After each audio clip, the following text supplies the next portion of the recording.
Hello bachcho, let's read out the question first.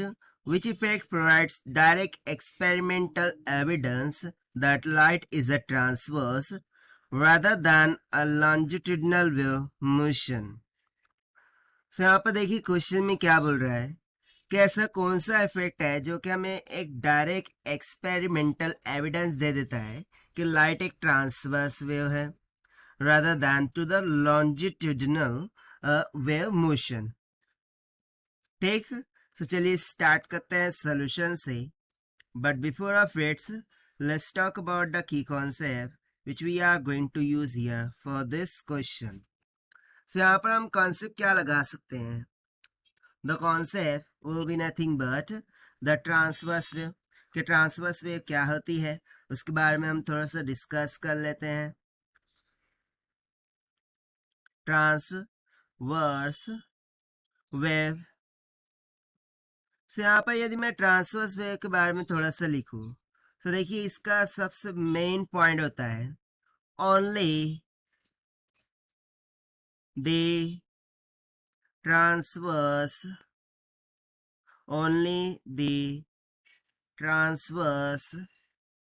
Wave can B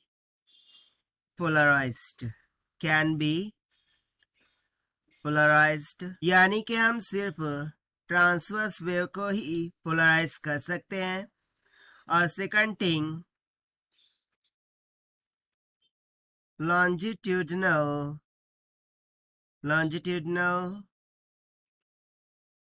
wave cannot polarized. तो देखिए इन दो statement में मैंने क्या लिखा है कि ट्रांसवर्स वेव के यदि हम देखें तो ट्रांसवर्स वेव ऐसी वेव होती है जिसे हम पोलराइज कर सकते हैं और वहीं पर लॉन्जिट्यूडिनल वेव्स को हम पोलराइज नहीं कर सकते हैं. और यही एक रीजन होता है एक्सपेरिमेंटल का जो कि हमें ये एविडेंस दे देता है कि light is a transverse wave. क्यों? क्योंकि हम लाइट को भी क्या कर सकते हैं, पोलराइज कर सकते हैं. अब यदि लाइट पोलराइज हो सकती है तो इसके कारण से हम क्या बोल देंगे कि वो एक ट्रांसवर्स वेव है, क्योंकि ट्रांसवर्स वेव ही पोलराइज की जा सकती है while the longitudinal waves polarize नहीं की जा सकती. कैसे? तो देखिए यदि मैं ट्रांसवर्स वेव की एग्जांपल लूँ सो इस तरीके से मैंने मान लिया कि इलेक्ट्रिक फील्ड है. ठीक है, ये क्या है? इलेक्ट्रिक फील्ड है. सो इलेक्ट्रिक फील्ड में क्या होता है, वाइब्रेशंस होते हैं जो कि परपेंडिकुलर मैनर में होते हैं इस तरीके से. यानी कि कुछ टाइम के बाद यदि आप देखें सो ये पूरा क्या हो जाता है, रिवर्स मैनर में हो जाता है. यानी कि पहले अपवर्ड जा रहा था तो अब डाउनवर्ड जाने लगता है और इस तरीके से हमें वाइब्रेशंस यहाँ पर देखने को मिलते हैं. सो इन प्रकार की जो वेव्स होती है उन्हें ट्रांसवर्स वेव कहते हैं और उन्हें हम पोलराइज कर सकते हैं.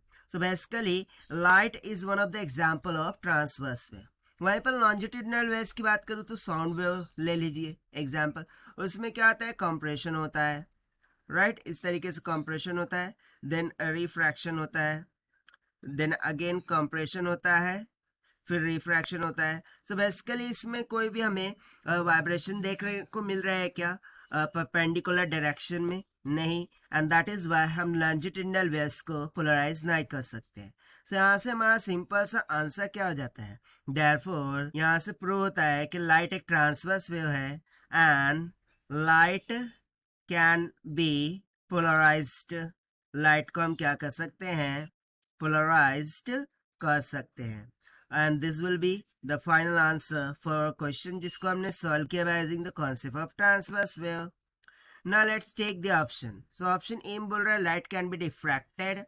सो ये हो तो सकता है बट एक्सपेरिमेंटल एविडेंस हमें यहाँ पर ट्रांसवर्स वेव के रिगार्डिंग मांग रहा है. Okay, so this can be the right option. To coherent light waves can be made interfere.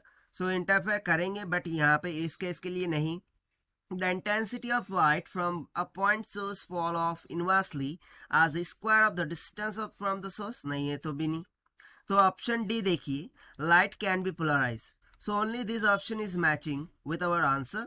So that is why option D will become correct. So this is the required solution. I hope you understood well. Best of luck. Thank you.